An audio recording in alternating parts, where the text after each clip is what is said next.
Sigurado ka na ba talaga sa desisyon mo, Hazel? Oo naman, te. May 1 buwan na rin naman namin itong pinag-isipan ni Benson. Wala pa nga yatang 1 taon nung magkaroon kayo ng relasyon na. Tapos nagpaplano na agad kayo ng kasal. May 1 taon na kami, te. Kilala niyo naman si Benson at ang pamilya niya. Gustong-gusto nga rin ako ng mga magiging biyenan ko eh. Oh, anong sabi ng mga magulang natin sa inyo? Pumayag ba sila na mamanhikan na ang nobyo mo? Okay naman sa kanila. Nasa hustong gulang naman daw kami para magkaroon na ng sariling pamilya. Huwag mo sanang isipin na humahad lang ako sa kaligayahan mo. Ayoko lang kasing matulad ka sa akin. Pagkatapos anak ka ng 3, ayun, iniwan ng asawa dahil ang katwiran, pagod na sa responsibilidad sa amin ng mga anak niya. Iba naman ang kapalaran ko sa'yo, ate. Ang layo kaya ng ugali ni Benson sa asawa mo. Tandaan mo, Hazel, makikilala mo lang ang isang tao kapag magkasama na kayo sa iisang bubong. Kaya kailangan mong maging handa rin. Baka may iba ka pang matuklasan na ugali sa magiging asawa mo. Oras na kasal na kayo, hindi mo na maibabalik ang dati mong buhay. Ang taong tamad ay walang mararating sa buhay. Ang tagumpay ay para lang sa mga taong nagsisikap at may tiyaga. Dahil ang pangarap ay hindi natutupad sa paghihintay kundi sa pagkilos. Ang tamad na asawa pasanin habang buhay. Kaya kilatisin mabuti ang kakasamahin sa buhay para hindi magsisi sa bandang huli. Hi Miss Gwen, ako po si Jana. 40 years old at tubong Sambales. Hiwalay sa asawa at may 3 anak na mag-isa kong tinataguyod. Isa po ako sa masusugid niyong tagapakinig at gaya ng mga nababasa ko sa comment section. Hindi kumpleto ang araw ko kung wala akong napapakinggan sa inyong channel. Ang kwentong ibabahagi ko ay tungkol sa bunso naming kapatid at sa kanyang asawa. 1 taon pa lang ang bunso ko noon nang iwan kami ng mister ko. Sa kadahilan ng napapagod na daw siyang magtrabaho para sa amin ng kanyang mga anak. Ni hindi na daw siya makabili ng bagong damit. Nung una ay nakala ko na hindi seryoso ang asawa ko. Kaya ganun na lang ang gulat ko nang pag-uwi ko wala na ang mga gamit niya. Kahit anong pakiusap ko noon hindi na niya kami binalikan. Makalipas ang 1 taon nag-abroad ako bilang DH sa Dubai. At 2 beses din ako umalis noon bago ko naisipan na magnegosyo na lang. Parang kailan lang, maliliit pa ang mga anak mo. Ngayon, may grade 7 ka na. Oo nga, akala ko noon hindi ko magagawa na buhayin sila mag-isa. Bilib nga ako sa lakas ng loob mo eh. Biruin mo, nagawa mo pang mag-abroad noon. Kapag nanay ka na, lahat gagawin mo para sa mga anak mo. Kung nanindigan lang sana sa'yo si Kuya Teddy, hindi mo na kinailangang pumunta sa ibang bansa.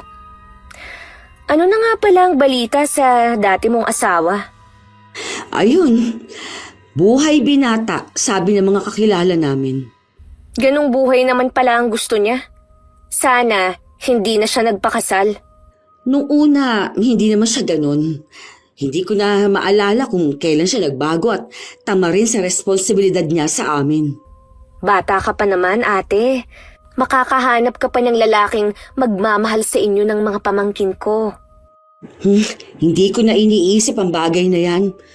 Alalahanin mo, 2 anak kong babae. Ayokong mangyari sa kanila yung mga nakikita ko sa Facebook. Siyempre, hahanap ka ng matino, no? Naku, mahirap nang magtiwala sa panahon ngayon. Wala na yatang natitira na matino. Ay, tsaka kasal nga pala kayo ni Kuya Teddy. Kahit hindi pa kami kasal, wala na rin akong balak na kumuha ng bato na ipupukpok sa ulo ko. Nadala ka na talaga, ha? Iniisip ko na nga na mag-abroad ulit eh. Alam mo naman na magastos ang mag-college na ang mga bata. Libre naman ang university sa bayan, ah. Magastos pa rin, lalo na yung baon sa araw-araw. Kung sa bagay nga. Nasa grade 7 pa lang naman si Jasmine eh.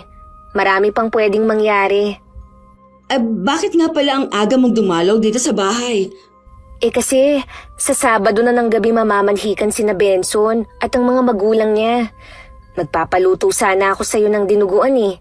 Alam ko kasi na ikaw ang masarap magluto sa ating magkakapatid.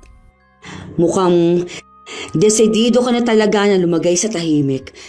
Basta, yung mga sinabi ko sa'yo, huwag mong kakalimutan.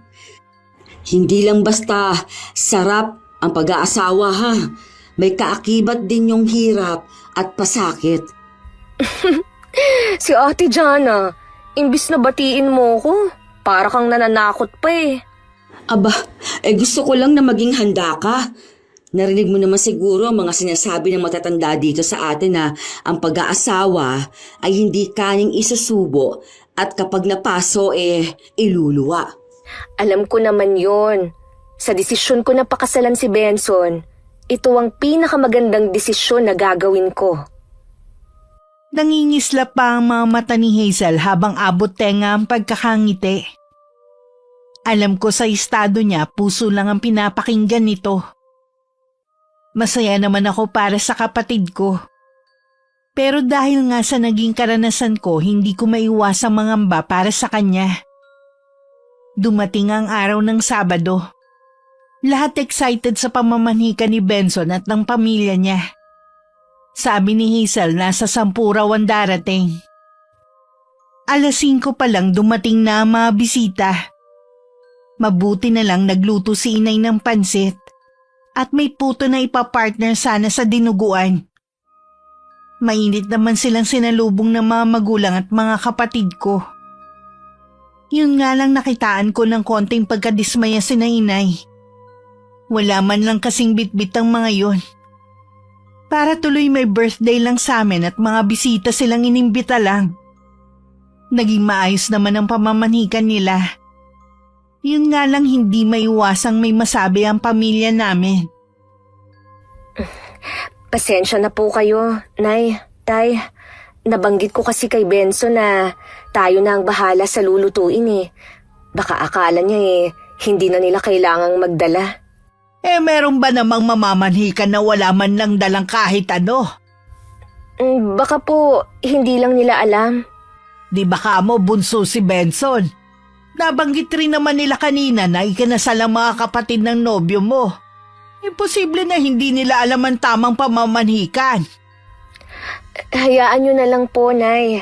Sila naman ang sasagot sa kasal namin eh. Wala na po kayong ilalabas na pera. Ang sa amin lang naman maramdaman namin ang respeto at sinseridad sa pamamanhikan ng nobyo mo. Kakausapin ko na lang po si Benson kung bakit wala man lang silang dala. Sigurado naman na hindi lang kami nagkaintindihan. Sige, ikaw ang bahala. Magliligpit muna ako sa kusina. Ay, red flag na agad ang boyfriend mo dahil sa nangyari. Para yun lang? Red flag na agad? Mas importante pa rin ang matagal naming pagsasamahan. Yun na nga Habang buhay kayong magsasama.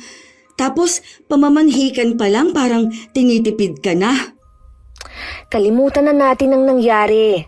Ang mahalaga naman nairaos natin ang pamamanhikan. Ang dami ko nang paalala sa'yo. Kahit mga magulang natin, hindi nagkulang sa'yo. Kapag hindi ka naging masaya sa buhay may asawa mo, huwag kang dadaing sa amin, ha? Hindi yan mangyayari. Dahil ngayon pa lang, nag-uumapaw na ang kaligayahan ko. Pinili ko na lang din manahimik sa napansin ko sa mga magulang at ibang kapamilya ni Benson. Lahat kasi sila puro mayayabang pero wala namang dala. At wala na silang bukang bibig kundi nakakaangat daw sila sa buhay. Dahil sa mga pag-aaring lupa. Swerte daw ni Hazel dahil si Benson ang mapapangasawa niya. Sana nga, swerte sa inyo ng kapatid ko. Dahil hindi naman lugi si Benson sa kapatid ko. Hindi man kami mayaman. Mababait at marunong naman makisama ang pamilya namin. Dati kahit may asawa at anak na ako, nagsasabi pa rin sa akin si Hazel. Hindi nahihiyang sabihin kung sino ang crush niya at mga nagugustuhan niya. Sa amin kasing 6 na magkakapatid, 2 lang kaming babae. Kaya siguro malapit kami sa isa't isa. Inamin niya dati na matagal na niyang crush si Benson, kahit nung nag-aaral pa lang siya. Hindi ko naman siya masisi dahil gwapo ang lalaki. Hindi lang siya ang babaeng nagkakagusto dito sa lugar namin. Kaya naman nang manligaw sa kanya, agad niyang sinagot. Nasa abroad pa ako ng mga panahon na yun. Bilang magulang, wala akong hangad kundi ang kaligayahan ninyong mga anak ko. Matanda na kami ng itay nyo. Ayaw naming umalis sa mundong to nang hindi kayo nasa maayos na kalagayan. Alam naman po namin yon, Nay. Pasensya na kayo kung hindi maganda ang kinalabasan ng pag-aasawa ko. Ilang beses kong inisip na sana nakinig na lang ako sa inyo pero mas sinunod ko pa rin ang sigaw ng puso ko Wala talagang magandang ibubunga ang pag-aasawa ng maaga. Matagal ka na naming pinatawad ng ama mo. Nakikita naman namin ang pagsusumikap mo para maitaguyod ang mga anak mo. Si Hazel lang inaalala ko. Alam naman natin na padalos-dalos siyang magdesisyon. Ilang beses ko na po siyang pinayuhan na pag-isipan ng pag-aasawa. Isipin niya kako ang nangyari sa akin. Puro naman siya tango. Hindi ko alam kung naiintindihan ba niya ako. Kinausap ko nga ulit siya kaya lang nagtalo kami. Nagbanta pa siya na makikipagtanan na lang kung magbabago ang isip namin tungkol sa pagpapakasal niya. Ang tigas talaga ng ulo ng kapatid mo ngayon. In love po kasi. Tsaka matagal na niyang gusto si Benson. Kaya din siguro nagmamadali silang ikasal. Baka iniisip niya na maaagaw pa yun sa kanya. Mahilig din kasi sa gwapo ang kapatid mo. Sana naman totoong responsable ang nobyo niya. Baka sa umpisa lang matino. Di po ba may trabaho naman? Tapos may itikan din ang pamilya ni Benson. Sabi ni Hazel, pamilya daw nito ang nagsusupply ng mga itik sa mga Chinese restaurant sa bayan at karatig lugar.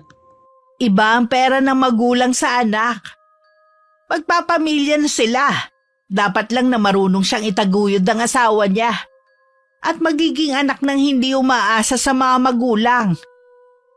Tsaka sabi ng kuya niyo, lagi daw niyang nakikita na naglalaro ng basketball kasama ng mga tropa. Kaya duda tuloy ako kung may trabaho yun. Huwag niyo po munang husgahan ang mga nakikita natin ngayon. Si Hazel naman po ang makikisama doon habang buhay.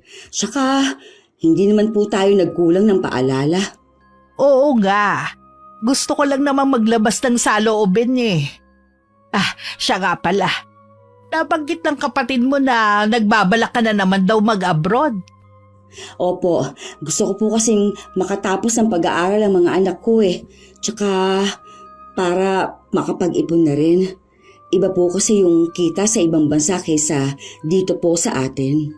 Hindi ba sapat yung kita ng tindahan mo? Sapat lang po sa pang-araw-araw naming gastusin. 2 taon mula ngayon, mag-grade 7 na po si Quincy. Magastos po ang service at baon nila. Malapit na rin pong maubos ang ipon ko Mabuti nga po kahit papaano, nakakapag-extra ako sa paglalako ng gulay. Bakit ngayon mo lang sinabi yan? Sana natutulungan ka namin. Ayoko na pong maging pabigat sa inyo Tsaka, yung pension ninyo para lang sa inyo yun. Ayoko po na itutulong pa ninyo yun sa amin. Sinabi mo ba sa mga apo ko ang plano mo? Naiintindihan naman po nila ako. Kung sakaling matuloy ang plano mo, nandito lang kami ng ama mo para suportahan ka. Salamat po. Nahihiya na nga ako sa inyo Kaya lang, wala naman po akong maaasahan sa pag-aalaga ng mga anak ko Hanggat malakas pa kami ng tatay niyo Nandito lang kami para tulungan kayong magkakapatid. Wala na po talaga akong mahihiling pa sa buhay. Hindi man ako pinalad sa asawa, daig ko pang naka-jackpot sa pagkakaroon ng mababait na magulang. Hindi man kami biniyayaan ng marangyang buhay. Binigyan naman kami ng mababait at mapag-arugang mga magulang. Kung sakaling mang matuloy ako sa pag-alis ko, hindi ako mangangamba para sa mga anak ko. Dahil alam ko maiiwan sila sa mabubuting kamay. Sa kabila ng may pagtutol pa rin kami sa pagpapakasal ni Hazel na tuloy pa rin yun. Ang plano nila simpleng kasalan lang daw. Kaya kami lang na mga magulang at mga kapatid ko ang dumalo, kasama ng kani-kanilang pamilya. Ang handaan sa mismong bahay ni na Benson. Pagdating doon, nagulat kami. Dahil napakaraming tao at halos mga kamag-anak nila ang nandun. Sa paningin namin, hindi yun simpleng handaan lang. Akala ko po ba simple lang ang kasal ng dalawa? Yun din ang pagkakaalam namin ng itay mo. Kaya nga hindi ko na inimbita ang iba nating kaanak Nagtatampo nga sila. Ganun pala ang ibig sabihin nila ng simple. Puro kamag-anak lang ni Benson ang imbitado. Wala na tayong magagawa. Pera naman nila ang ginastos nila Isa pa, napansin ko, parang hindi naman tayo bisita doon. Tayo kasi ang nag-asikaso ng mga bisita nila hindi man lang kayo hinayaan na maupo ni tatay sa lamesa kasama ang mga magulang ng nobyo. Ganun siguro ang pamilya ni Benson. Sana lang talaga mali ang kutob ko. Saan nga pala titira ang bagong kasal? Sabi ng kapatid mo, pansamantala daw makikipisan muna sila sa mga biyanan niya. Habang hindi pa natatapos ang ipinapagawa nilang bahay. Mabuti naman. Akala ko po sasabihin pa ni Hazel na sa inyo titira porke kayo na lang ni Itay ang nasa bahay. Aba, mahiya naman sila. Ikaw nga na walang asawa may sariling bahay. Sinikap ko talaga na magkaroon kami kahit na maliit lang na bahay. Gusto ko rin kasi na magkaroon ng privacy ang mga anak ko. Lalo na yung dalawa kong dalagita. O siya, saka na lang tayo magkwentuhan Napagod kami ng itay mo sa kasal ng kapatid mo Maaga kami magpapahinga ngayon. Sige po, Nay. Pahinga na kayo. May kailangan lang akong gawin bago matulog. Alam kong mapipilitan ako umalis muli para magtrabaho sa abroad. Kaya naman sinusulit ko na ang mga panahon na makakasama ko pa ang mga anak ko. Madalas ang banding namin sa bahay ni nanay nakatabi lang namin. Matuling na lumipas ang 2 buwan. Araw yun ng linggo kaya nakapaglako ako ng gulay. Mga anak ko muna ang pinagbantay ko sa tindahan namin. Dumaan ako sa bahay ni nanay para ibigay ang natirang gulay. Nainabutan kong inaayos niya ang bakanteng kwarto.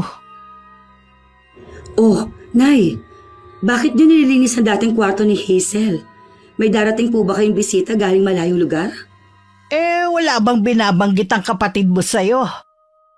Hindi naman po kami nagkikita Hindi ba siya nagchat-chat man lang sa'yo? Hindi po, Nay Nung isang araw, tumatawag siya. Hindi ko naman nasagot kasi nasa eskwelahan ako. Nung tinatanong ko naman kung bakit, hindi na naman sumagot. Kasi tumawag nung isang araw. Nakikiusap na kung pwede daw pumisan muna sila dito sa bahay. Nahihirapan daw siya sa bahay ng biyanan niya dahil marami sila. Hindi pa rin po ba nagagawa ang bahay nila? Hindi pa daw Siguro mansyon ang pinagagawa nila. Kaya ang tagal matapos. Saan naman sila kukuha ng perang pampagawa ng mansyon? Nakita mo naman yung bahay nila Balai Halos kasing laki lang nitong bahay natin. Malawak lang ang bakuran nila. Ako na lang po pala magluluto nitong gulay. Bibigyan ko na lang kayo. Si tatay nga po pala. Kasama ng kuya Jan mo. Nangunguha sila ng mga kawayan na gagawing kulungan sa silong ng bahay. Mag-aalaga po ba ng manok si Kuya Jan? Oo, binigyan kasi siya ng inahin na tandang ng kanyang biyanan. Pararamihin daw niya. Nay, Kailan po balak na lumipat dito nung mag-asawa?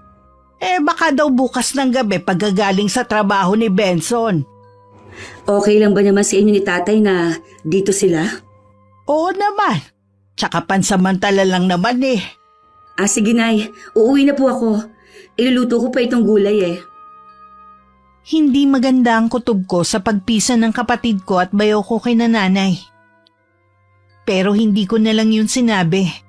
Para hindi ko na mabigyan ng alalahanin ng mga magulang ko. Total katabi lang naman ang bahay ko. Makikilatis ko pang maigi ang tunay na ugali ng bayaw ko. Kinabukasan nga ng gabi habang nanonood kami ng TV ng mga anak ko, narinig ko na may jeep na pumarada sa tapat ng bahay ni nanay. Ang panganay kong si Jasmine ang sumilip sa bintana. Dumating na raw ang tiyahin nila. Dahil masakit ang paa ko sa pagkakatapilok kanina, hindi na lang ako pumunta sa kabilang bahay. Maya-maya lang inutusan ko ng matulog ang mga bata dahil maaga pa bukas ang pasok. Ako naman mamaya pa dahil merong pang bumibili sa tindahan ko. O ate, kain. Sige, salamat. Tapos na. Maaga ako nag-aalmusal dahil sinasabayan ko ang mga bata.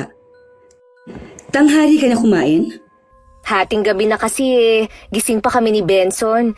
Nag-ayos pa kasi kami ng gamit namin Nakapasok na ba sa trabaho ang asawa mo? Hindi nga ate, tulog pa siya hanggang ngayon.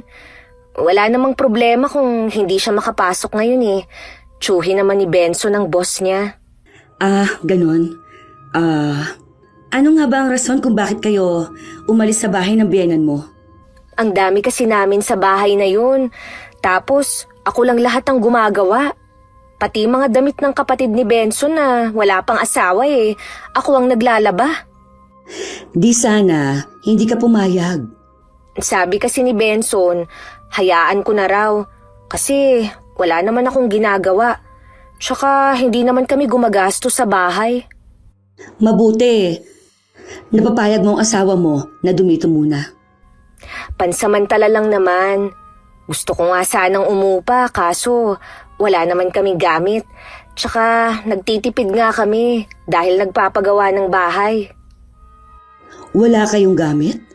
Ang dami nyo tanggap na regalo sa kasal Kami nga puro gamit ang regalo namin. Kasi ate, ibinigay namin sa mga magulang ni Benson.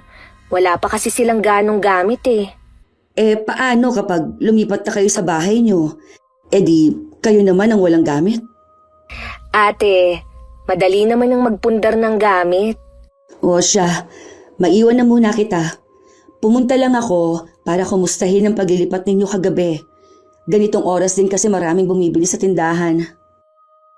Tumagal ang pansamantalang pakikipisan ng kapatid ko at bayaw. Hanggang umabot na ng 1 taon. Dahil abala rin naman ako sa sarili kong buhay, hindi ko naman napagtutuunan ng nangyayari sa kabilang bahay. Buntis na rin kasi si Hazel. Na isa sa dahilan nito kung bakit hindi pa sila nakakalipat dahil natatakot mag-isa sa bahay. Nang mga panahon na yun, nag-iisip na rin ako na mag-abroad ulit. At kinausap ko na rin ang mga anak ko para ihanda sila. Ngayon pa nga lang nalulungkot at nangungulila na ako sa kanila. Tumawag kasi ang dati kong amo at gusto niyang bumalik ako sa kanya para magtrabaho. Nay! Nasaan po kayo? Nandito ako sa kusina. Teka, lalabas ako. Bakit dito natutulog si Benson sa sala? Doon na tayo sa inyo. Tapos na rin naman ako sa mga gawain dito Pupunta rin naman ako sa inyo. Sa bahay na nga lang kami nag-usap ni nanay. Noon ko lang din napansin na parang pagod na pagod siya. Nararamdaman ko rin na marami siyang gustong sabihin na ayaw niyang marinig ni Benson. Nasaan po pala si Hazel? May check-up siya ngayon. Yung si Benson, bakit hindi pumasok? Ewan ko ba sa lalaking yun? Mas madalas na hindi pumapasok sa trabaho. Kapag tinatanong ko naman si Hazel, ang laging sagot ayos lang naman daw yun. Dahil tsuhin naman ang amo. Ano bang klaseng katwiran yun? Tumutulong naman ba sila sa gastusin sa bahay? Hindi nga eh. Kulang pa daw kasi ang sahod ni Benson. Bumibili sila ng pagkain para lang sa kanila. Paanong hindi kukulangin? Madalas ka bang umabsent sa trabaho? Katulad niyan, malapit ng mga nakakapatid mo. Wala pa rin palang ipon. Yung ipinagmamalaki nilang bahay? Tinanong ko rin niya kay Hazel. Nagtapas siya na wala naman daw ipinapagawang bahay. Paano daw sila magpapagawa eh? Kulang ang sahod ng asawa. Sinabi lang daw niya yon para gumanda ang imahe ni Benson sa atin. Hay nako, Nay. Parang biglang uminit ang ulo ko sa sinabi niyo. Pati po ba si Hazel natututo na magsinungaling? Pinagsabihan na nga siya ng tatay mo eh. Dahil hindi niya gusto ang nakikita kay Benson. Kapag nasa bahay, puro hilata lang ang ginagawa. Hindi ba lang tumulong sa pagsisibak ng kahoy? Katwiran eh, meron naman daw tangke. Pang-emergency lang naman dapat yun eh. Ilang buwan pa lang silang nagsasama eh. Ipinakita na po niya ang tunay na ugali. Kung ako sa inyo, Nay, paalisin niyo na ang dalawang yon. Mahiya naman kamo sila. Magkano lang ang pensyon niyo ni tatay tapos sa kanila lang mapupunta? Kinausap na nga sila ng tatay mo. Binigyan ng ultimatum. Sabi naman pagkatapos daw mga anak ni Hazel. Naku, Nay, sinasabi ko na sa inyo, hindi na aalis ang mga yan dyan. Dapat, ngayon pa lang bumalik na sila dun sa bahay ng mga magulang ni Benson. Nagpapahanap nga ang kapatid mo ng pwedeng utangan eh. Kambal kasi ang magiging anak niya at siguradong CS siya. Kaya pala ang laki ng tiyan niya. Tapos ang asawa niya, tatamad-tamad pa. May sasabihin pa naman ako sa inyo. Ano yun? May problema ka ba? Wala po akong problema. Tumawag po kasi ang amo ko. Gusto niya na bumalik na ako sa kanya. Nung huli tayong nagkausap sabi mo ayaw mo dahil naaawa ka kay Quincy. Kasi po, tinaasan ng offer sa akin na magiging sahod ko. Manganganak daw po kasi yung manugang ni Madam. Ako ang gusto niya na mag-alaga sa mag-ina dahil subok na raw niya ako. Ano naman ang sabi ng mga anak mo? Naaawa nga po ako lalo na sa bunso ko.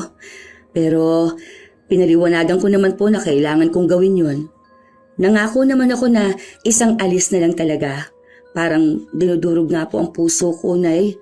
Pero wala akong magagawa. Lumalaki ang gastusin namin eh. Naiintindihan naman kita. Huwag kang mag-alala. Hindi naman namin pababayaan ang mga anak mo. Usapan namin ni Nanay ang kita sa tindahan ng pambayad ng ilaw at tubig sa bahay. Ang ipapadala ko namang pera ang panggastos ng mga bata.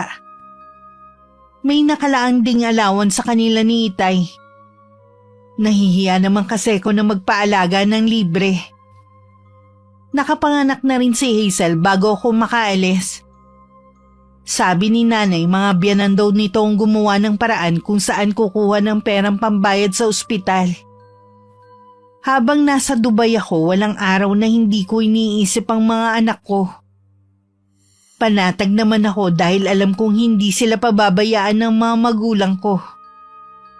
Saan ka na naman ba pupunta, ha? Tumawag si Henry. May practice daw kami ng basketball mamaya. Imbis na naghahanap ka ng trabaho, yang paglalaro pa talaga ng basketball ang inuuna mo. Naghahanap naman ako Hindi ko nakasalanan kung inaalat ako.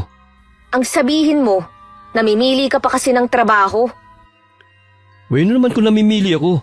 Hindi naman ikaw ang magtatrabaho at mahihirapan Benson, sa sitwasyon natin, dapat hindi ka na namimili.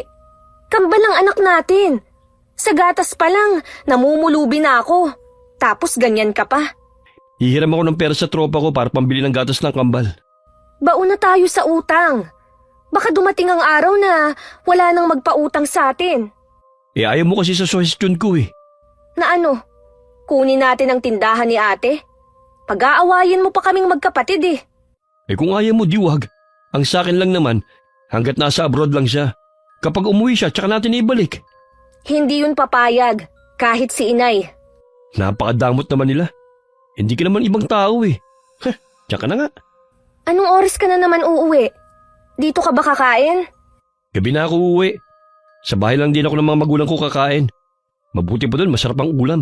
Hindi ka tulad dito. Pupurgahin yata ako sa gulay at isda ng nanay mo eh. Kung yun lang ang kaya ng budget ni nanay eh. Hindi naman kalakihan ng pensyon nila. Bakit yung mga pamangkin mo lagi masarap ang ulam nila sa kabilang bahay? May budget kasi sila na ipinapadala ni ate. Wala kang karapatan na silipin ang ulam nila. Ang sabihin mo, madamo talaga ang kapatid mo. Ang laki naman ng sahod niya eh. Hindi ka man lang maambunan kahit pambili ng gatas at diaper ng kambal. May 1 taon na ako nun sa abroad nang magsuggest si inay na ihulog ko na lang ang padala ko sa bangko ng anak ko. At hihingi na lang daw sila kapag kailangan. May tiwala naman ako sa anak ko dahil kahit noon responsable na siya. Ibinalita rin sa akin ni inay na malakas ang tindahan ko. Dahil sa construction workers na nagtatrabaho sa ginagawang bahay malapit sa amin. Madalas nga daw na sa bahay ko na siya natutulog. Ayaw naman kasi ng mga anak ko na pumisan sa kanila. Hindi daw kasi makatulog dahil sa gabi nagliligalig ang kambal ni Hazel. Nay, nagpadala na ho ba si ate sa inyo?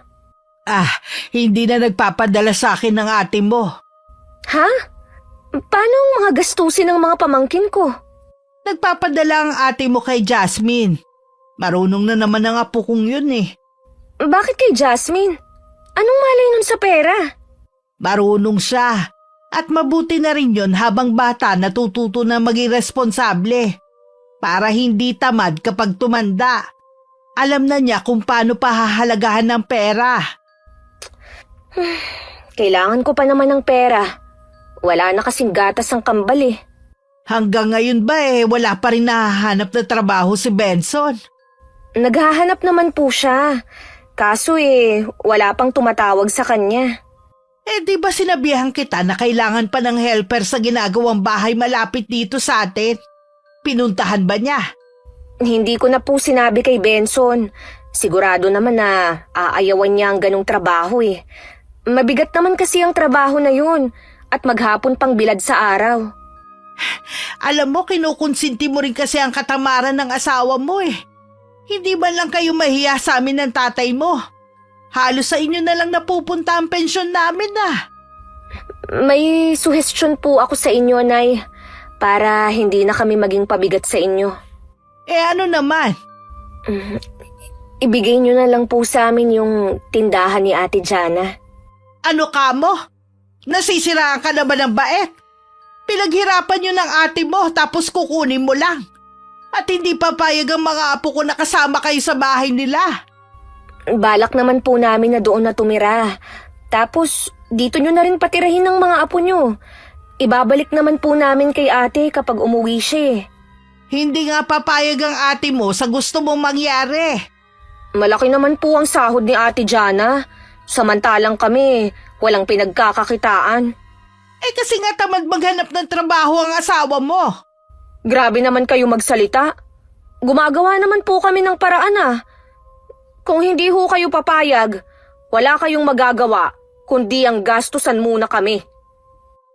Tumalikod na lang si inay kesa tuluyang sumabog sa katwiran ng kapatid ko. Para gumaan ang pakiramdam na ikwento niya sa anak kong panganay ang tungkol sa gustong mangyari ni Hazel. Nakalimutan namang bilina ni inay ang apo na wag nang banggitin sa akin. Dahil din sa awa kaya nagsumbong ang anak ko sa mga ginagawa ng bayaw ko at kapatid. Bakit hindi niyo po sinasabi sa akin na nangyayari sa bahay niyo? Ayoko na kasi mag-alala ka pa riyan. Alam ko naghihirap ang kalooban mo dahil sa pagkakalayo mo sa mga anak mo. Ayoko nang dagdagan pa. Lagi ko naman pong nakakausap ang mga anak ko. Kaya kahit papaano, naiibsan ang pangungulila ko sa kanila. Huwag mo nang intindihin ang kapatid mo. Pinili naman niya ang ganong buhay Hindi siya nakinig sa atin. Kaya lang po, Nay, pati kayo nahihirapan dahil nakatira sila sa inyo. Hindi naman ako naglalagi sa bahay Lagi ako nasa tindahan mo lang. Isa pa nga po pala yan. Bakit kailangan nilang angkinin ang tindahan ko at bahay? Hindi naman ako papayag sa gusto nilang mangyari. Nahawa na yata si Hazel sa tamad niyang asawa. Gusto, lagi na lang nakasahod ang kamay. Ang itay mo nga, pinatitigil ko muna sa bahay ng kuya dyan mo eh. Nag-aalala kasi ko na baka tumaas ang presyon dahil sa bayaw mo. Palayasin niyo na po sila dyan. Ang kakapal na muka. Magpapakasal sila, hindi naman pala nila kayang tumayo sa sarili ng mga paa. Ang gusto nga ng itay nyo, iwan na lang ni Hazel ang asawa. Pero ayaw naman ng kapatid mo. Hindi daw niya gustong matulad sa'yo na hindi buo ang pamilya. Ayaw niya maging tulad ko. Pero gusto niyang maging martir na asawa. Tapos dinadamay pa kayo sa katangahan niya. Huwag ka na magalit dyan. Baka mamaya kung mapano ka pa. Hindi ko rin matiis na walang gatas yung kambal. Kapag magpadala ko, bilhan niyo po sila. Salamat anak. Kahit ganun ang kapatid mo eh. Mas nangingibabaw pa rin ang awa mo sa kanila. Tuwing nagpapadala ako sa mga anak ko, binibilinan ko silang bigyan ng tita Hazel nila para pambili ng gatas. Hindi ko alam na dahil sa ginagawa ko, mas lalo nang tinatamad na magtrabaho ang bayaw ko. Dahil alam nitong hindi na magkukulang ng gatas at iba pang pangangailangan ng kambal nila. Ayos, wala na tayong problema sa gatas ng kambal. Ang gastos din kaya. Ang hirap maghagilap kung saan kukuha. Kailangan mo pa rin maghanap ng trabaho. Hindi naman habang buhay si ate sa abroad eh. Ang kulit mo naman eh. Sinabi na naghahanap naman ako eh. Hanggang kailan tayo ganito ha? Gusto ko rin naman magkaroon ng bahay, katulad ni ate. Pwede naman kasing mapasa atin ang bahay niya eh. Ayaw mo lang kasing gumawa ng paraan. Ano pa bang paraan ang gusto mo ha? Sinabi ko na nga kay nanay at nakarating na rin kay ate. Ayaw niya. Napakadang mo talaga ng kapatid mong yun. Sa kanya naman kasi yun eh. Bakit niya ibibigay sa atin? Hihiramin lang naman natin eh. Tapos ibabalik din natin kapag nakauwi na siya. Susubukan ko na kausapin mismo si ate. Baka mapapayag ko. Banggitin mo na rin na malapit na ang birthday ng kambal.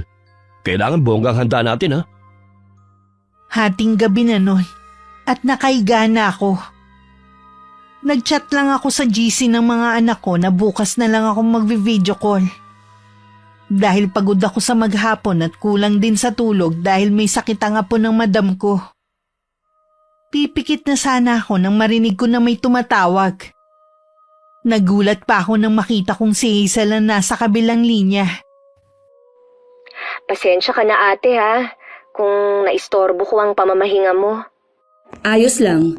May emergency ba? Wala naman. Kinabahan naman ako sa'yo. Ngayon ka lang kasi tumawag sa akin eh. Pasensya ka na ate kung hindi man lang kita nakukumusta. Alam mo naman na kambal ang anak ko, di ba? Ang hirap palang mag-alaga. Hindi ka ba tinutulungan ng asawa mo? Tinutulungan naman. Kaya lang, lagi siyang umaalis para mag-apply eh. Oh, bakit ka nga pala tumawag? Una sa lahat, gusto ko munang magpasalamat sa mga naitulong mo. Hindi yun habang buhay. Kaya bilisan na kamo ng asawa mo na maghanap ng trabaho. Oras na umuwi ako dyan, tapos na rin ang obligasyon ko sa kambal ninyo. Oo, te. Alam namin yun. Ate, may hihingin sana akong pabor sa'yo eh. Anong pabor naman? Kung pwede sana na kami munang magtinda sa tindahan mo habang nandyan ka pa sa abroad. Alam mo naman na ang tindahan ko nasa loob mismo ng bahay. Mawawala ng privacy ang mga anak ko kapag nandoon kayo. Alalahanin mo, 2 ang anak kong babae. Kung magsalita ka naman, akala mo may gagawing masama ang asawa ko sa mga anak mo. Iniingatan ko lang naman ang mga anak ko. Huwag kang mag-alala, te. Hindi sila para pagnasaan ni Benson. Akala mo naman gaganda nila. Kung wala ka nang sasabihin, magpapahinga na ako. Ate, meron pa pala akong sasabihin sa'yo. Malapit na kasi ang birthday ng kambal eh. 1 taon na sila. Gusto sana namin ng bonggang celebration. Di sana, noon nyo pa pinaghandaan. Huwag mo naman akong asahan pagkatapos mong magsalita ng hindi maganda sa mga anak ko. Ate naman, huwag mo naman sanang palakihin pa yung sinabi ko. Para namang hindi tayo magkapatid yan eh. Wala ka kasing utang na loob eh. Ate naman, Pagod ako maghapon at hating gabi na dito. Kailangan ko pang gumising ng maaga. Saka na lang tayo mag-usap. sandali lang ate. Ay, ano ba yan? Pinatayan na ako. Hindi ko alam kung dala lang ng pagod. Dahil bigla ko nainis sa kapatid ko. At nagdesisyon na rin ako na itigil na ang pagsuporta sa kambal niya. Nagsusumbong kasi sa akin ng anak ko na pagkatapos daw niyang ibigay ang pera na sana pambili ng gatas at iba pang pangangailangan ng kambal, lumalabas daw ang mga to para kumain sa labas. 1 linggo lang daw ubos na ang pera at umuutang na naman ng gatas sa tindahan namin. Kaya nang sumunod na magpadala ko, para na lang sa gastusin ng mga anak ko. Nay, katapusan na po ngayon ah. Nagpadala na po ba si ate? Oo. Nakapagbayad na nga sina Jasmine ng field trip nilang 3 kahapon eh. Wala bang ibinibigay ang apo nyo na pambili ng gatas ng kambal? Wala para sa kambal eh. Wala daw kasing sobra ngayon dahil maraming binayaran sa eskwelahan nila. Ang dami kasi nilang activity ngayon eh. Nalula nga ako sa dami ng binayaran. Pwede naman yatang hindi muna sila nagbayad ng field trip nila eh. Mas importante kasi ang gatas ng kambal. Hindi na pwede, sa 1 linggo na ang deadline eh.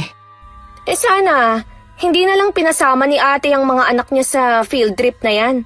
Makakapagtapos naman sila kahit hindi sila sumama eh. Kaya nga nagsasakripisyo ang kapatid mo sa ibang bansa para sa mga anak niya. Tapos sasabihin mo na dapat hindi na niya pinasama ang mga pamangkin mo. Wala na ho kasing gatas ang mga apo nyo. Wala rin sa tindahan nila. Saan ako kukuha ngayon? Kasalanan niyo naman kasi. Bakit ba namimilipit sa katamaran niyang asawa mo? Ayaw magbanat ng buto. Pag uwi dito sa bahay kakain at tutulog lang ang trabaho. Tapos ngayon puputaktihin mo ko kung saan kukuha? Hinaan nyo nga ang boses nyo, Nay. Kakatulog lang ho ng kambal. Ang hirap pa naman nilang patahanin. Inuubos mo na kasi ang pasensya ko eh. Huwag mo na rin asahan na padadalhan ka pa ng ate mo. Dahil alam niya kung saan-saan naman napupunta ang pera para sa kambal. Siguro, kung ano-ano ang isinumbong ng magkakapatid na yun sa nanay nila. Humanda talaga sila sa akin. Subukan mo lang kantiin ni dulo ng daliri ng mga apo ko. Ako ang makakalaban mo. Ayoko maririnig ulit na pinagsasalitaan mo sila ng hindi maganda. Dahil ako mismo ang magsusumbong sa ate mo. Puro na lang kayo si ate. Anak niyo rin ho ako, Nay. Sana naman, maramdaman ko na mahalaga rin ako. Mahalaga sa akin lahat kayo ng mga anak ko. Pero ang ate mo, minsan lang ako binigyan ng sakit ng ulo. Nung mag-asawa siya ng maaga. Pinanindigan din niya ang pag-aasawa niya at kahit iniwan siya ng asawa sa huli, hindi siya umasa sa amin ng tatay niyo. Iba naman ho kasi si ate eh. Mas malakas ang loob niya kaysa sa akin. Kaya sinabihan ka namin tungkol sa pag-aasawa mo. Pero mas sinunod mo pa rin ang lintik na puso mo. Ngayon na minamalas ka, pati kami gusto mong idamay. Tama na, Hunay. Kaya mo lang naman nagustuhan ng Benson na yan dahil gwapo at matagal mo ng crush. Tingnan mo tuloy ang nangyari sa'yo. Kung hindi pa makakahanap ng trabaho ang asawa mo, bahala na kayo sa buhay nyo. Kaya lang naman yun nasabi ni Inay dahil sa galit na rin. Tingin kasi ng mga magulang ko, ginagamit lang sila ng kapatid ko at bayaw para gatasan. Matatanda na rin sila para dagdagan ng mga alalahanin nila. Pagdating ni Benson, agad na nagsumbong sa kanya ang asawa at ang problema nila sa gatas ng kambal. Ano ang gatas ngayon ng kambal? Kanina pa kasi kita tinatawagan eh, pero hindi mo sinasagot. Sana nakahiram ka muna sa mga kapatid mo. Busy kasi ako kanina eh. Ano? Sa pagbabasketball mo? Mangutang ka muna sa tindahan. Wala nang gatas doon. Tingin ko sinasadya na ng anak ni ate na wag mag-stock ng gatas para hindi na tayo makautang. Naniningil na rin kasi. Akala mo naman mga hindi babayaran eh. Isa pa yung ate mo eh. Paasa din eh. Akala ko naman habang nasa abroad siya, hindi natin po problemahin ang gatas ng kambal. Nainis yata dahil hinihingi ko sa kanya ang tindahan niya. Kapatid ka niya, pinagdadamutan ka? Makikita niya, malalaman ng buong barangay yung tunay niyang ugali. Tignan ko lang kung hindi mga anak niyang mapahiya. Ang mabuti pa, gumawa ka na ng paraan kung paano makakabili ng gatas ng kambal.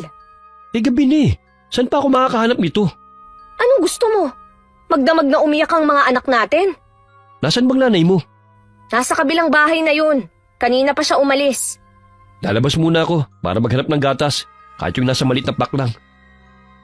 Nakautang naman si Benson ng gatas sa ibang tindahan. Nasa karton na yung kinuha niya para matagal-tagal na. Mabuti na lang naawa ang may-ari ng tindahan sa ginawa niyang pagpapaawa.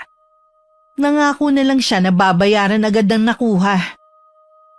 Kinabukasan nagpunta si inay sa bahay ng panganay naming kapatid. Noon lang nalaman ng iba kong kapatid ang sitwasyon sa bahay ni nanay.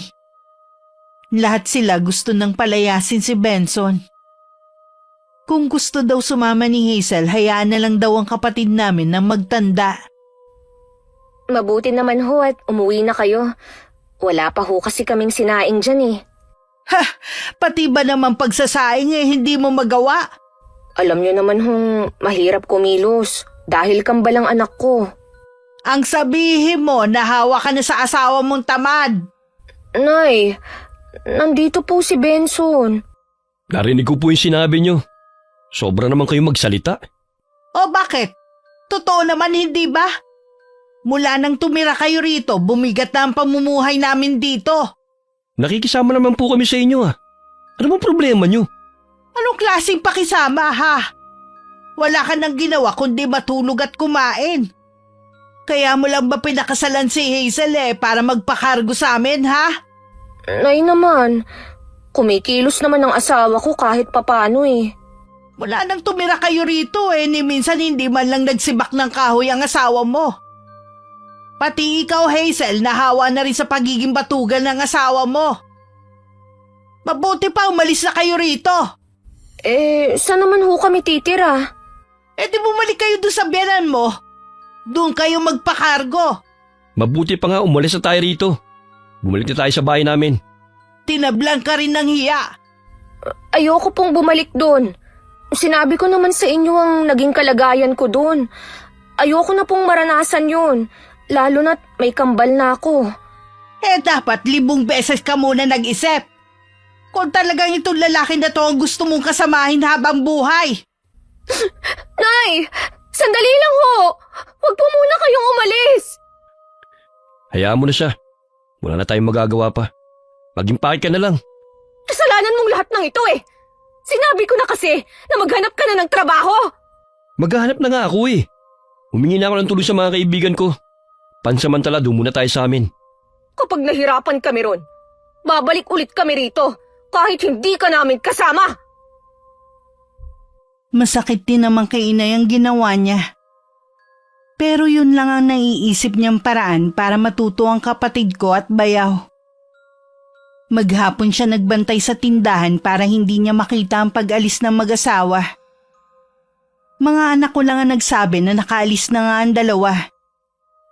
Makalipas lamang ang 1 buwan na balitaan ni Nainay na isinugod sa ospital ang isa sa kambal. Dahil sa impeksyon sa dugo. Mabuti na lang naagapan ng bata. Muli nakiusap si Hazel na dun muna sila sa bahay ng mga magulang namin. Ikaw lang at ang kambal ang pwedeng bumalik rito. Hindi na maaaring tumuntong ang asawa mo sa bahay na ito. May trabaho naman po si Benson eh. At saka nangako siya na magbabago na. Sana noon pa. Nakikiusap po ako sa inyo. Bigyan niyo pa po ng isa pang pagkakataon si Benson para ipakita na nagbago na siya. Ayoko pong hindi buo ang pamilya ko gaya ni Ate Jana. Pag-uusapan namin ng tatay mo kung papayag siya na bumalik dito si Benson. Sana naman pumayag siya kahit alang-alang sa mga apo niyo. Kinausap nga ni Inay ang aming ama at nakiusap na bigyan pa ng isa pang pagkakataon si Benson. Pumayag naman ito. Pero nagbigay siya ng mga kondisyon sa pagbabalik ng mag-asawa sa bahay nila. Sige po, Nay. Makakaasa po kayo na gagawin namin yan para walang maging problema dito sa bahay. Sana maunawaan mo kami kung bakit namin to ginagawa. Para din ito sa kapakanan ninyo. Opo, Nay. Gusto ko rin naman po na patunayan na kayang magbago ni Benson. Sa mga unang linggo, ayos naman ang kanilang pagsasama at pinapakita ni Benson. Lumipat na rin si Itay sa bahay ko. Dahil kahit nagbago na ang manugang, ayaw pa rin niya itong makasama sa iisang bubong. Hanggang ng mga sandaling yun, mabigat pa rin ang dugo ni Itay sa bayaw ko. Sa bahay ng biyanan din naghanda ang mag-asawa para sa 1 taong kaarawan ng kambal. Walang pumunta ni isa sa pamilya ko. Dahil sabi ng kapatid ko, mga magulang ng asawa ang gumastos at wala kaming ambag. Mula rin ng araw na yun, muli na naman nagbago si Benson. Buntis na rin nun si Hazel. Hindi mo na ba talaga kami tinuturing na pamilya, ha, Hazel? Apo rin namin ang kambal, ah. Tinatanong ko naman po kayo kung nagpadala si ate eh. Sabi niyo, wala siyang padala para sa kambal. Yun lang ba ang mahalaga sa'yo, ha? Ang perang ipapadala ng kapatid mo? Wala po akong magagawa dahil hindi naman ako gumasto sa birthday party. Kung nag-ambag sana kayo, edi pwede kayong umattend. Wala ka na talaga respeto. Umalis na lang ulit kayo rito. Bumalik na lang kayo ulit sa biyanan mo. Ayoko po, Nay. Dito lang po kami. Tsaka, hindi naman na kayo ang gumagastos sa amin ah. Hindi ko na rin matagalan na makasama kayo rito ng asawa mo. Baka dahil sa inyo mapaaga ang kamatayan namin ng Itay nyo. Buntis po ako, Nay. Mapapasama lang ako kung doon niyo ako patitirahin. Kahit ang pagtira na lang sa bahay na ito ang itulong niyo sa akin. Buntis ka na naman? Kaka-1 taon pa lang ng kambal, ah. Hindi ka talaga nag-iisip, no?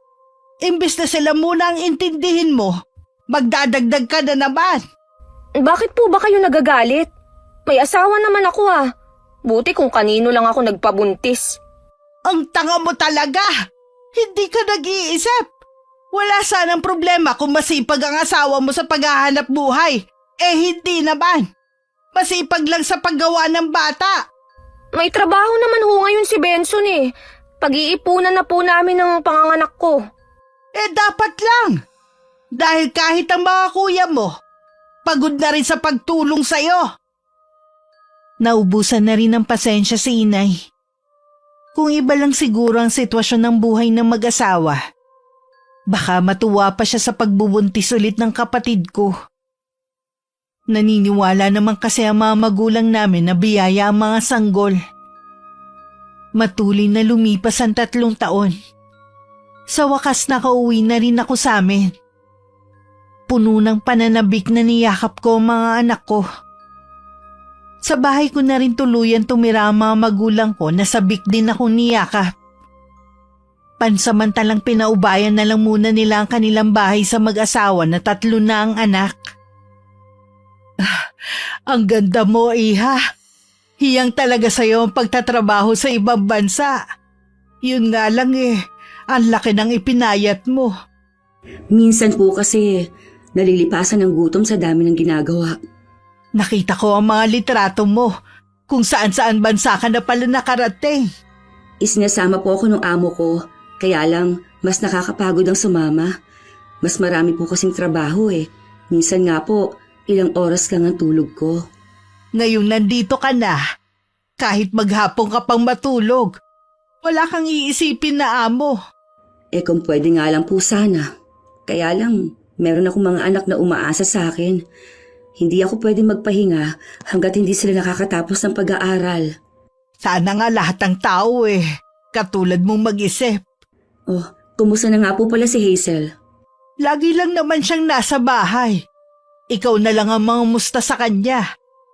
Puntahan mo, siguradong matutuwa yun. Sige, mamaya pupuntahan ko siya. Dadalhan ko na rin ng mga pasalubong. Hanggang ngayon, hindi pa rin ako makapaniwala na 3 na agad ang anak niya. Sabi ko nga magkontrol baka masundan na naman ka ako. Siya rin naman ang may kasalanan kung bakit nasa ganun siyang sitwasyon. Si Benson po, kumusta naman ang trabaho? Ume-extra lang bilang construction worker na dati inaayawan niya. Sa panahon ngayon, hindi na siya dapat namimili. Ang importante, marangal ang trabaho. Hapon na nagpunta ako sa kabilang bahay. Naabutan ko namang natutulog sa sofa ang bayaw ko. Bigla tuloy ako may naalala noon. Sa sahig naman nagkalat ang mga laruan at may ilang diaper pa. Nasa duyan naman ang bunsong anak ng kapatid ko. Nakarinig ako ng mga kaluskos sa may kusina kaya dun na ako tumuloy. Naghuhugas ng plato si Hazel. Malayo na ang itsura niya sa dati. Nang humarap siya sa akin, nagulat siya nang makita ko. Ate Jana, kailan ka pa dumating? Kanina lang madaling araw. Oh, ito nga pala ang pasalubong ko. Sino ang sumundo sa'yo? Sina tatay at kuya John. Pasensya na ha, ngayon lang ako nakapunta. Natulog muna kasi ako Maupo ka muna. Ipagtitimpla kita ng kape. Wag na, kakatapos ko lang naman. O nasaan nga pala ang kambal? Natutulog pa sa kwarto. Hapon na, baka wala na itulog yan mamaya. Kesa naman sa wala akong magawa dito sa bahay. Ang kalat nga nakakahiya tuloy sa'yo. Mukhang pagod na pagod ang asawa mo ha. Oo. Pagod sa trabaho. Kauuwi lang niya kanina. Kapag wala kang ginagawa, punta ka sa kabila. Doon na lang tayo magkwentuhan. Sige te, pupunta ako bukas kapag maagang natapos ang mga gawain ko dito. Ngayon nga ang dami ko pang ligpitin. Hindi na nga matapos-tapos Ganyan talaga kapag may mga bata. Ganon din naman ako dati sa mga anak ko. Hindi ko maiwasan na maawa sa kapatid ko. Halata kasing napabayaan na niya ang sarili. Nagmukha tuloy siyang mas matanda sa akin. Hindi ko rin maiwasang mainis lalo kay Benson. Sa sandaling panahon kasi nagawa niyang sirain ng kapatid ko. Ilang araw na rin ang nakakalipas mula nang manggaling ako sa kapatid ko. Hanggang ngayon hindi pa rin siya dumadalaw sa akin. Ibinuhos ko na lang muna ang atensyon ko sa mga anak ko. Pagkagaling kasi sa eskwelahan nila, lumalabas kami para kumain. 1 linggo kaming puro pamamasyal. Gusto ko kasing mabawi ang mga taon na hindi ko sila nakasama. At sa mga susunod din kasing araw, magiging abala na rin ako. Hindi na nagsawa ang kapatid mo at mga anak niya sa galaan Kararating lang ulit nila ngayon. Gusto lang sigurong sulitin ni ate ang ilang taon na hindi niya nakasama ang mga anak niya. Hindi ba nagyayayang mag-outing ang kapatid mo? Ganun kasi yung mga galing abroad na kakilala ko Makapag-relax man lang sana tayo. Wala namang sinasabi si inay Baka wala. Wala nang ang outing. Hindi man lang nagpakain ng ate mo sa isang restaurant. Benson, hindi naman niya obligasyon na magpa-outing o magpakain sa atin. Ikaw nga, hindi iniimbita ang pamilya ko sa handaan sa inyo Pagtatalunan na naman ba natin yan? Alam mo naman hindi ako nagpapahanda sa amin Ay, sana talaga nakinig na lang ako sa kanila. Anong ibig mong sabihin? Wala. Tatalikod na sana si Hazel para iwasan ang mga tanong ng kanyang asawa nang dumating naman ang aming ina. May mga dala siyang pagkain galing sa akin na pinatake out ko.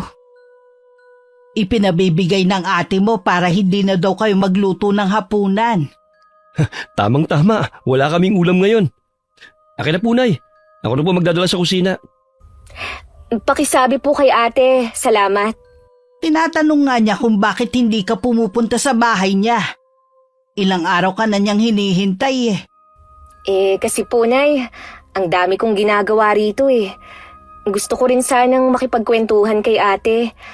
Ang inaalala ko baka maubos ang oras ko. Minsan lang naman. Tsaka baka maging busy na rin ang ate mo sa mga susunod na linggo. Bakit naman ho? Huwag niyong sabihin na balak niya ulit mag-abroad. Hindi yun. At wala na rin siyang balak na bumalik. Nagpaplano kasi sila ng mga hipag nyo na magnegosyo. Di ba magaling sa negosyo ang mga yun? Talaga po? Ano naman kayang negosyo? Iniisip pa nila kung kainan ba o mga RTW na lang. Mabuti po, may perang mga hipag ko. Maganda naman ang trabaho ng mga kuya mo. Kaya siguro may ipon sila. Kailan ho nila uumpisahan ang plano nilang negosyo? Sa 1 linggo daw pag-uusapan na nila. Hinihintay lang nila ang bakasyon ng mga bata. Gusto kasi ng ate mo na maasikaso muna ang mga anak. Ang layo na talaga ng narating ni ate. Parang kailan lang, umiiyak siya at naghahabol sa asawa niya. Naramdaman naman ni Inay ang lungkot sa boses ni Hazel. Nang sulyapan niya ang manugang, abala na ito sa paglantak ng mga dala niya. Hindi man lang inisip ang mga anak na abala sa paglalaro sa sahig. Ilang sandali lang nagpaalam na si Inay na lilipat na. Makasarili talaga ang kapatid at mga hipag mo. Hindi ka ba lang isinali sa plano nila? Saan naman ako kukuha ng pera kung sakali na isama nila ako sa negosyo nila? Sa pagkain nga natin, hirap na eh. Makikisosyo pa ako sa kanila. Kahit kailan talaga, hindi ka nag-iisip. Anong sinabi mo, ha? Akala mo naman ikaw nag-iisip din. Isa ka rin naman boba. Oo, aminado ako na hindi ako nag-isip. Kaya nga ganito kamiserable ang buhay ko sa'yo eh. Magsisi ka man, wala ka na magagawa pa. Kasal na tayo at may 3 anak. Kung di ko pa alam, inggit na inggit ka rin sa kapatid at mga hipag mo. Hanggang asawa at ina na lang magiging papel mo sa buhay. Huwag ka nang umasa na meron pang magbabago. Hindi mo kailangan pang ipamukha sa akin. At ikaw din naman. Hanggang dyan ka na lang. Dahil tamad ka. Walang buto. Walang pangarap. Ganun ha? Ginagalit mo talaga ako ha? Isang sampal lang ipinadapo ni Benson sa asawa. Ilang beses din siyang pinagtatadyakan hanggang mamilipit sa sakit. Nilubayan lang siya sa pananakit nang umiyak na ang mga bata. Matalim pa siyang sinulyapan ng asawa bago umalis ng bahay. Umiiyak naman na nilapitan ni Hazel ang mga anak at saka mahigpit na niyakap. Tahan na mga anak. Wala na si Papa. Hindi na niya tayo masasaktan. Tara na, pakakainin ko na kayo. Masarap ang pagkain natin. Mula nang maiwan silang mag-anak sa bahay na yun, malimit ng saktan ng asawa ang kapatid ko. Habang tumatagal ang pagsasama nila, lalong lumalala ang ugali ni Benson. Pinili na lang ilihim ni Hazel ang pananakit sa kanya para wala na lang gulo. Nasa isip din niya kasi na siya ang sisisihin namin sa nangyayari sa buhay niya. Bago pa kami maging abala ng mga hipag ko sa plano namin, ilang beses ko ring binisita si Hazel. Wala naman ako napansin na kakaiba sa kanya. Ilang beses ko rin nadatnan ng bayaw ko na nakahilata lang sa sofa. Nalaman ko rin na wala na itong trabaho at umaasa na lang sa mga bigay ng pamilya. Bakit kasi hindi ka humanap ng permanenteng trabaho? Naghahanap naman ako te. Yun nga lang, wala talaga akong swerte. Nabanggit ni na kuya na ilang beses ka daw nilang inalok ng trabaho, ayaw mo naman daw. Ang baba naman kasi ng posisyon ko at malit pa ang sahod. Kulang naman sa amin ang pamilya ko. Ano ba ang gusto mo? Maging manager? Di ba hindi ka naman nakatapos? Dapat hindi ka na mamili ng trabaho. Maswerte ka nga kasi tinutulungan ka ng mga kapatid ko. May hinihintay naman akong trabaho eh. Mas okay dun, tsaka mas malaki yung sahod. Ilang taon na lang kasi may estudyante ka na. lalong lalaki ang gastos nyo. Hindi mo naman siguro papabayaan ng mga pamangkin mo kung sakali. Ano ka mo? Teka nga lang, Benson. Kaya ka ba hindi nagsusumikap dahil inaasahan mo na ako o ang iba kong kapatid ang magpapaaral sa mga anak nyo ni Hazel? Ate, ang ibig sabihin ni Benson, kapag nagipit kami, Lagi naman kayong gipit ah. Araw-araw nga eh. Mula nang tumira kayo dito, sinananay na ang kumargo sa inyo. Hindi naman sa lahat ng pagkakataon. Nagkaroon din naman ako ng trabaho noon ah. Ang kailangan nga, may permanente kang trabaho para sa pamilya mo. Hindi ka ba naaawa sa mga anak mo, ha? Hayaan mo ate, maghahanap ka agad ako. Huwag sana puro salita lang. Lalabas muna ako sandali. Meron na ako pupuntahan. huwag kang magpapagabi ah. Oo. Sige te, maiwan ko muna kayo. Ate naman, bakit ka naman ganun makipag-usap kay Benson? Para ka na ring si inay eh. Hindi na niya kinausap ng mahinahon ng asawa ko. Kahit naman sino eh. Matagal na ako nagtitimpi sa asawa mo. Ginagawa naman ni Benson ang lahat para sa amin. Hindi lang talaga siya swerte sa paghahanap ng trabaho. Ang sabihin mo, tamad ka mo. Siguro naman, napag-isip-isip mo na ang mga pangaral namin sa iyo ni inay. Wala na tayong magagawa pa. Ito na talaga ang kapalaran ko. Maiiwasan sana yan kung nakinig ka lang sa amin. Kung pupunta ka lang dito para sermonan ako, mabuti pa, huwag ka na lang dumalaw. Ikaw pa talaga nagmamalaki sa lagay na yan, ha? Salita na lang kasi kayo ni inay eh. Naririndi na ako sa inyo. Mabuti pa, pabayaan nyo na lang kami ng pamilya ko. Ang yabang mo naman. Hanggang ngayon nga, hindi pa rin kayo makaalis sa bahay na ito. Aba, mahiya naman kayo. Bahay ito ng mga magulang natin, pero sila pa ang umalis para sa inyo. Huwag kang mag-alala.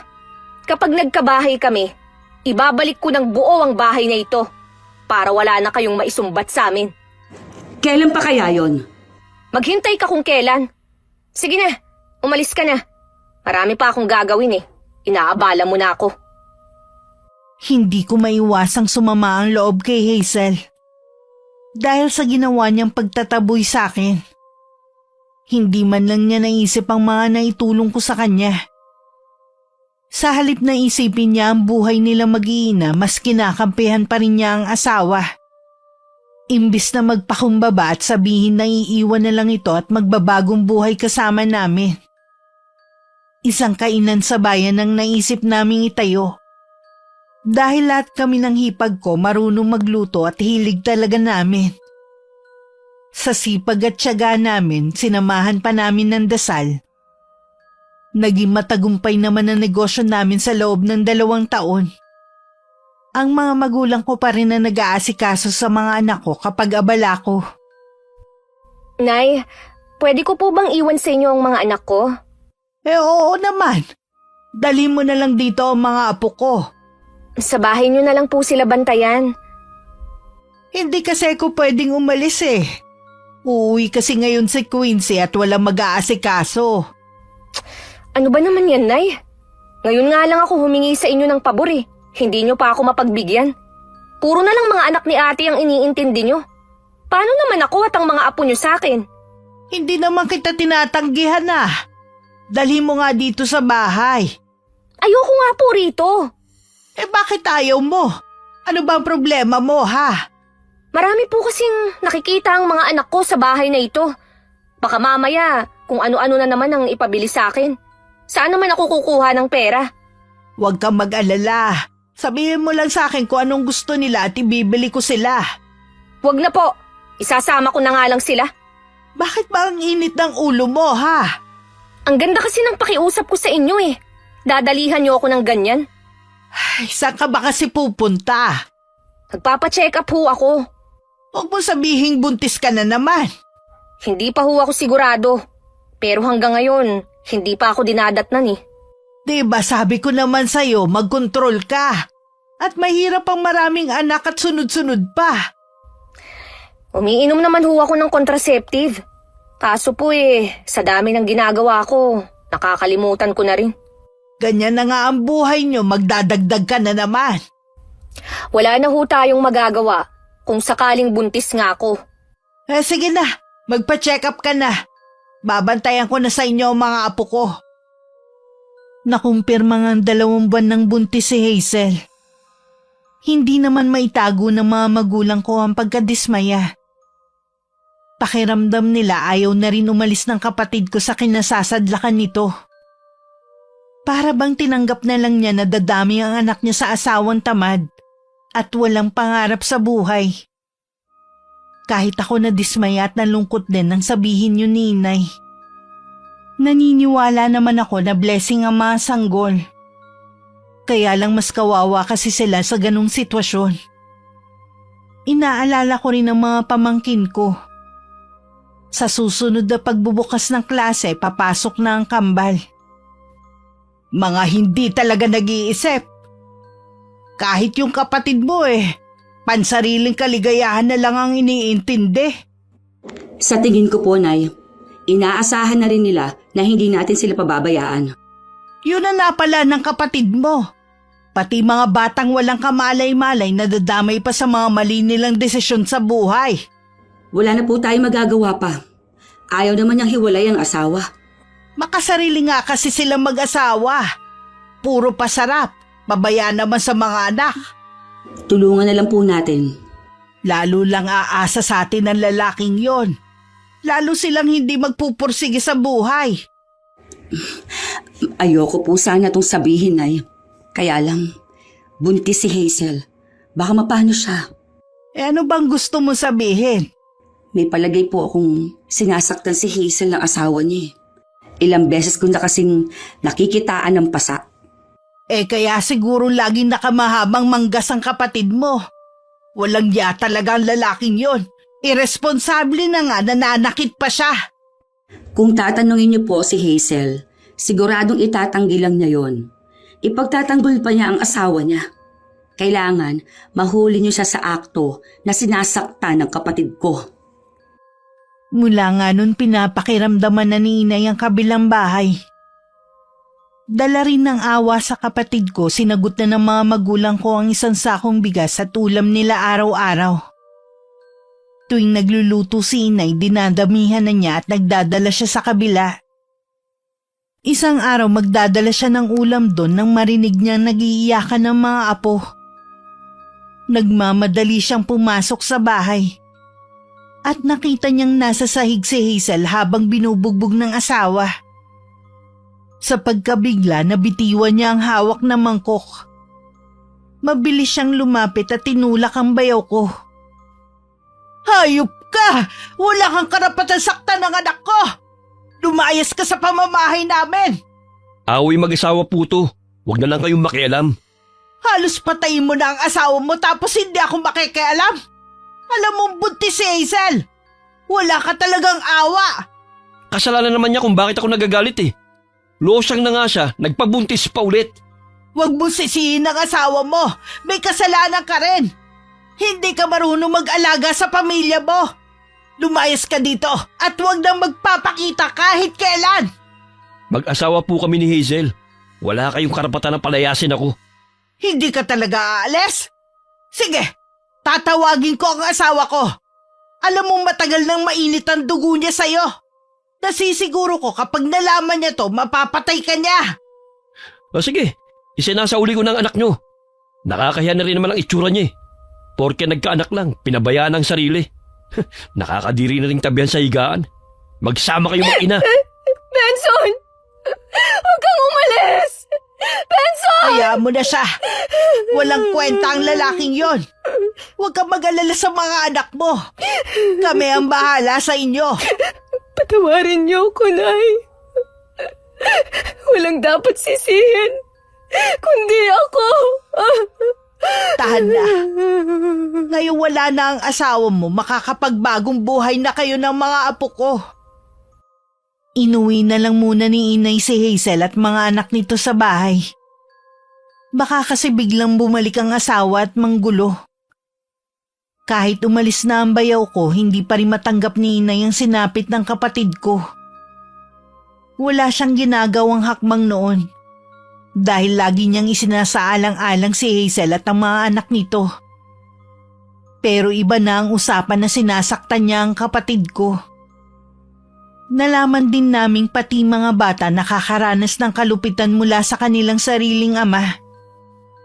Dahil sa ginawa mo, ginising mo ang isa kong pangkatauhan na matagal ko na sanang kinalimutan. Humanda ka, Benson. Ipapatikim ko sa iyo ang ginawa mong kalupitan sa anak ko at mga apo. May kaalaman sa itim na karunungan ng lola namin na hindi na namin inabot. Ayon kasi sa kwento ni inay, dalaga pa siya noon nang dapuan ng malubhang sakit ang nanay niya. Lingid sa amin bago pa noon mamatay si lola. Naipasa na niya kay inay ang kaalaman niya sa barang. At sa kauna-unahang pagkakataon, gagamitin yun ni inay kay Benson. Samantala dahil sa paulit-ulit na pambubugbog ng bayaw ko nakuna ng kapatid ko. Ako din muna nagbantay sa kanya sa ospital. Hanggang makalabas siya at makauwi ng bahay.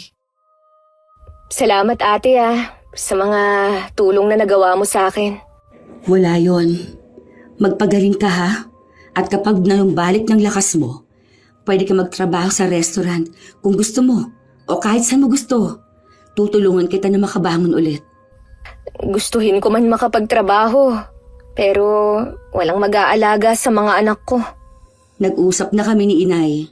Kukuha kami ng makakatulong niya sa pag-aalaga sa mga anak mo. Gusto ko na talagang makapagtrabaho noon pa. Iniisip ko lang kasi yung mga bata. Alam ko na yun talaga ang gusto mo. Basta, mangako ka, hindi ka na makikipagbalikan pa kay Benson. Hindi na talaga. Para sa akin, isa siyang masamang bangungot sa amin ng mga anak ko. Magsabi ka lang kung ano pang kailangan mo. Huwag ka mahihiya. Ang gusto ko lang, kung ano ang makakabuti sa mga anak ko. Wala na akong hiling pa. Maiwan na muna kita ha. Magpahinga ka na muna. Sundin mo lahat na sinabi ng doktor sa'yo para manumbalik agad ang lakas mo. Mga anak ko muna ang nag-aalaga sa mga pamangkin ko. Nang tanungin ko kung nasan si inay, sinabi nila na nasa kabilang bahay. Baka kukunin niya ang mga gamit ng mag-iina. Kaya sumunod ako para may katulong siya sa pagbubuhat. Sa may kusina na lang ako dumaan dahil alam kong nakakandado na ang pinto sa harapan. Sa bungad pa lang naaamoy ko na ang nakasinding kandila. Dahan-dahan akong pumasok. Sa dating silid ng mga magulang ko, naroon si inay. Nakaluhod sa harapan ng maraming kandila na iba't ibang laki. Lahat ng yun nakasinde. Hawak din ni inay ang litrato ni Benson. At sa sahig naroon ang garapon na merong buhok at mga insekto. Mas higit ang mararanasan mong paghihirap kumpara sa ipinaranas mo sa aking anak. Tanging kamatayan lamang ang makakapagligtas sa matinding paghihirap na dadanasin mo. Bago pa ako makagawa ng ingay, mabilis na akong bumalik sa bahay ko. Hindi pa rin ako makapaniwala sa nasaksihan kong gumagawa ng orasyon si inay. Nasisiguro kung may alam si inay sa karunungang itim. Itinikom ko na lang ang bibig ko sa nasaksihan ko. Alam kong ginawa lang yun ni inay dahil sa matinding galit kay Benson. Nakakasiguro din ako na walang nakakaalam sa lihim niya, maliban sa akin. May dinaramdam ho ba kayo, Nay? Wala iha. Bakit mo naman naitanong? Ilang araw ko na po kasing napapansin na matamlay kayo Ganito siguro ang nagkakaedad na. Mabilis na mapagod. Baka po napapagod kayo sa ginagawa niyong paglilinis sa kabilang bahay. Hayaan niyo na lang po. Ako na lang ang maglilinis doon kapag kaya ko na. Yun po ba ang dahilan kung bakit kayo pabalik-balik dun sa hapon? Oo. Pero tapos na rin naman ang pag-aayos ko. Huwag na muna kayong pupunta doon ha. Dahil nag-spray ako ng gamot. Marami kasi ko nakitang ipis at mga daga. Pasensya na po kayo, Nay, ha? Kung napabayaan ko ang bahay natin. Ayos lang, iha. Konting linis lang naman babalik na sa dati ang bahay natin. Gaganda na at magiging maaliwalas na ulit gaya ng dati. May iba nga pala ako. Sa pasukan, pwede mo nang ipa-enroll ang kambal. Pwede ko naman sigurong hindi papasukin sa daycare. Magastos daw yun eh. Makakabuti yon sa kambal, kaya i-enroll mo na. Birth certificate lang naman ang kailangan Ako nang bahala sa gastos. Nakakahiya naman sa'yo, te. Ang dami mo nang naitulong sa amin eh. Ay, puro na lang nakakahiya ang naririnig ko sa'yo. Para naman tayong hindi magkapatid niyan. Sige na nga. Pero babayaran kita, te, ha? May mga anak ka rin. Ayoko na maging pasanin mo pa kami. Ikaw ang bahala kung yan ang makakagaan sa kalooban mo. Ilang beses pang bumalik sa kabilang bahay si inay. Tuwing nanggagaling siya doon, hapong-hapo ang itsura niya. Wala na rin siyang ganang kumain ng hapunan at nagkukulong na lang sa kwarto. Isang linggo rin niya yung ginawa at pagkatapos labis na panghihina ang nararamdaman niya. Sa kabila ng nararamdaman, tumanggi siyang dalhin namin siya sa ospital. Makaraan naman ng ilang araw, bumalik na ang dating sigla ni inay. Isang hapon dumating ang kuya ni Benson at ibinalita na malala na ang kalagayan ng kapatid. Anumang sandali maaari itong pumanaw. Napahagulgol na lang si Hazel. Kailangan kong puntahan ng asawa ko. Gusto ko siyang makita. Huminahon ka lang. Baka mabinat ka. Hindi ka pa gaano magaling. Paano ko hihinahon? Malubha ang kalagayan ni Benson. Hindi ka pwedeng umalis. Hayaan mo na siya. Hiwalay na naman kayo. Nakalimutan mo na ba ang mga ginawa niya sa inyo? Hindi po, Nay. Kailangan ako ng asawa ko. Maawa na kayo. Payagan niyo na akong puntahan siya. Sige na po, Nay. Payagan niyo na si Hazel. Baka po ito na rin ang huling sandali na magkikita sila. Sasamahan ko naman po siya. O sige, samahan mo ang kapatid mo sa asawa niya. Tara na, te. Baka hindi ko na maabutang buhay si Benson. Habang papunta kami sa bahay ng bayaw ko, walang tigil naman sa pag-iyak ang kapatid ko. Wala na rin siyang ginawa kundi sabihan na bilisan ang patakbo sa driver ng tricycle. Pagdating kulang na lang lundagin niya ang palabas ng sinasakyan namin. Pagkatapos kong magbayad, sumunod na rin ako. Lahat ng naron malungkot at umiiyak. Sa isang silid naron si Benson. Kalunos-lunos ang kalagayan niya. Payat at maraming sugat ang buong katawan. May masangsang na amoy na rin na nanggagaling sa kanya. Salamat dumating ka. Akala ko hindi ka nahahabol. Benson! Anong nangyari sa'yo? Bakit sa sandaling panahon lang nagkaganyan ka na? Malalaman mo rin kung anong totoong nangyari sa akin. Sasabihin din sa'yo ng pamilya ko. Nakikiusap ako. Lumaban ka para sa amin ng mga anak mo. Huwag ka munang umalis. Gustuhin ko man, hindi na pwede. Ilang sandali na lang, mamamaalam na ako. Patawarin mo ko kung hindi ako naging mabuting asawa at ama sa mga anak natin. Pinapatawad na kita. Huwag mo lang kaming iwan ng mga bata. Kailangan ka pa namin. Ikaw nang bahala sa mga anak natin, ha? Sabihin mo sa kanila na mahal ko sila. Patawarin nila ako kung hindi nila ako makakasama. Lagi silang mananatili sa puso ko. Mahal na mahal ka namin, Benson. Sana lumaban ka. Mahigpit pang hinawakan ng bayaw ko ang kamay ng kapatid ko bago hinugot ang huli niyang hininga. Napahagulgol na lang si Hazel. Habang mahigpit na yakap ang katawan ng asawa. Hindi na rin niya inalintana ang paglabas ng napakaraming ipis sa bibig nito.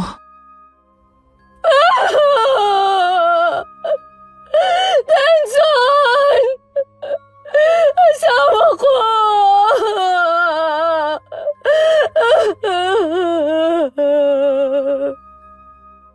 Maririnig sa buong bahay ang iyakan ng kapamilya ng bayaw ko. Kahit ako hindi na rin naiwasang mapaluha. Galit ako sa bayaw ko. Pero kailanman hindi ko hinangad ang ganong kamatayan sa kanya. Sigurado akong barang ang nangyari kay Benson. Kitang-kita sa katawan niya ang matinding paghihirap bago ang huli niyang sandali. Inilibing din kinabukasan ng labi ng bayaw ko. Ayon sa kanyang mga magulang, kapag daw na barang kailangan agad ilibing. Dahil may posibilidad pang lumabas ang napakaraming insekto sa katawan nito. Bakit pa puro na lang paghihirap ang nararanasan ko, te? May dahilan ang lahat ng mga nangyayari. Kailangan mo magpakatatag, higit ngayon. Kailangan ka ng mga anak Walang mo. pusong gumawa nito sa asawa ko. Hindi man lang niya inisip na maliliit pa ang mga anak namin. Kailangan pa nila ng pagmamahal ng isang ama. Hindi ko siya mapapatawad kung sino man siya. Sinusumpa ko. Magbabayad din siya sa ginawa niya kay Benson. Mas mabuti pa rin na ipasa Diyos na lang natin ang nangyari. Madaling sabihin sa'yo dahil hindi ka naman nawalan. Naiintindihan kita. Pero walang mangyayari kung paiiralin mong galit. Isipin mo na lang na baka hanggang dun na lang talaga ang buhay ni Benson. Hindi ko yata matatanggap na wala na siya. Paano ko ipapaliwanag sa mga bata kung anong nangyari sa ama nila? Kapag malaki na sila, saka mo sabihin sa kanila ang totoong nangyari. Ilang linggo at mga buwan na nagluksa ang kapatid ko. Pinipilit lang din niya na ipakita sa mga anak na ayos lang siya. Pero kapag mag-isa na, madalas ko siyang makitang umiiyak. Sinay naman laging blanko ang muka. Kaya hindi ko mabasa kung nagsisisi ba siya sa ginawa niya.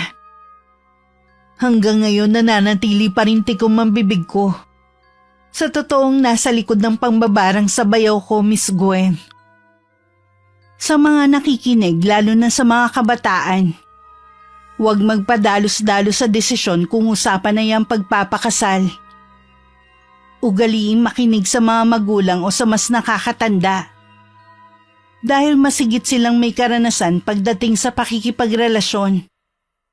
Huwag din baliwalain ang mga red flag na nakikita sa karelasyon. Baka babala rin ito sa kapahamakan na pwede nating kaharapin sa isang pagsasama. Tandaan, walang mararating ang taong laging umaasa sa iba. Ang tunay na tagumpay nakukuha lamang ng mga taong may tiyaga, determinasyon at malasakit sa ginagawa. Wakas.